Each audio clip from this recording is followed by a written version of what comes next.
வாளால் அறுத்துச் சுடினும் மருத்துவன்பால் மாளாத காதல் நோயாளன் போல் மாயத்தால் மீளா துயர்தரினும் வித்துவ கோட்டம்மா நீ ஆளா உணதருளே பார்ப்பன் அடியேனே.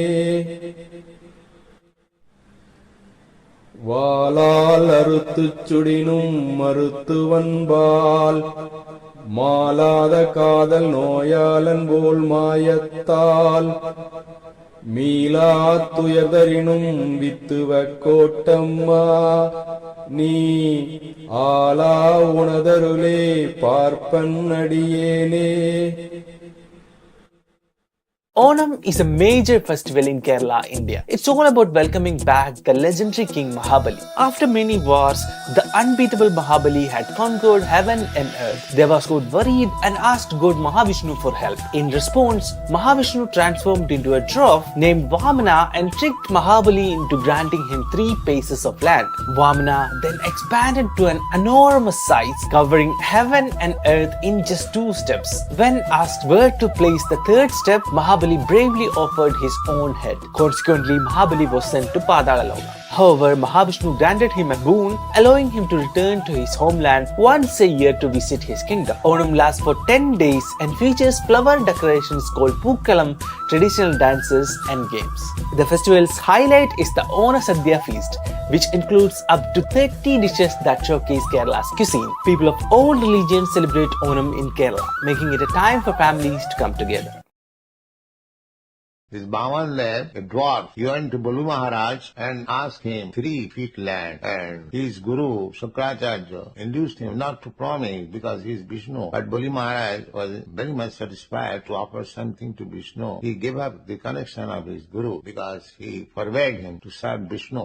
Nobody can check the worship of Vishnu. If anyone checks, he may be guru, he may be father, he may be relative, he should be rejected immediately. Therefore, Balu Maharaj is a Mahajan. He showed this example because his guru put hindrances on the path of his worshipping Lord Vishnu. He gave up the connection of his guru. So, by this process, he begged. But that was not begging practically, that was cheating. But Bali Maharaj agreed to be cheated by the Lord. That is the symptom of a devotee.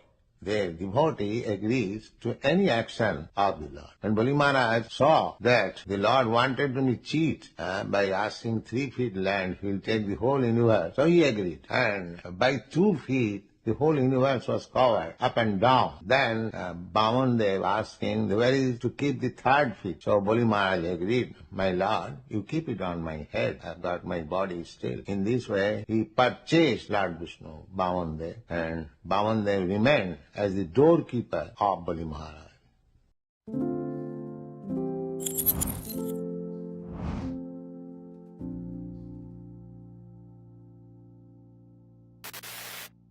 One day, a woman lost her young son. Just a few days before, her husband had died. Kisa Gutami was her name, and now her only son had died. She was in great despair. Naturally, the child was her only hope. Buddha was staying in the town and people said, "Don't cry and don't weep. Why don't you take the child to the Buddha? He's so compassionate. He may revive him back to life." The woman rushed with the dead body of the child. Buddha looked at the woman and told her to put the child in front of him and said to her, "Yes, I will revive him, but you will have to fulfill one condition." The woman said, "I am ready to give even my life. Say any condition, and I will fulfill it." Buddha said, "It is a simple condition. I never make big requirements of people, only small requirements. This is a very simple thing. Just go into town and bring a few mustard seeds. Just remember one thing. The mustard seeds should come from a house where nobody has ever died." The woman was in an insane state. She could not see the point. How can you find a house where nobody has ever died? She rushed with great hope, and she knew that every house had mustard seeds because that was the only crop the people were growing. The whole village was growing it, so there was no problem. She knocked on many doors, and the people said, "A few mustard seeds? We can bring cartloads of mustard seeds, but we cannot fulfill the condition. Many people have died in our house, so our mustard seeds won't do. When night dawned, the woman came to her senses. She had knocked on every door in the village, and slowly she saw that death is inevitable. It happens to everybody, that nobody can escape from it. When she came back to Buddha, she was a totally different woman.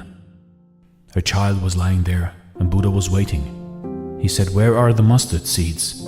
The woman laughed, fell down at his feet and said, "Initiate me into your path, because I have understood your message, that everybody has to die. Today my son has died. A few days before my husband died. And a few days afterwards I am going to die. Before I die, I want to see the deathless. Now I am not interested in my child being raised from the dead. I am interested myself in seeing the eternal life." Buddha said, "That was the purpose of sending you, so that you can be awakened." And he initiated Kisagutami. You see, in life, or let's say, there is no life without death. And there can't be death without life. We all have our own clocks ticking. And it may seem unfair why some people die before others, but it is just the circle of life. If there is no light, there can be no darkness. If there is no bad, there can't be any good. And if there is no death, there can't be life. Understanding this may seem beyond us, for we are attached emotionally to all the people that we love, and rightly so. Life is a beautiful journey, so enjoy every second and minute together with the people that you love. This is Dare to Do Motivation Stories. Thanks for watching, and stay blessed.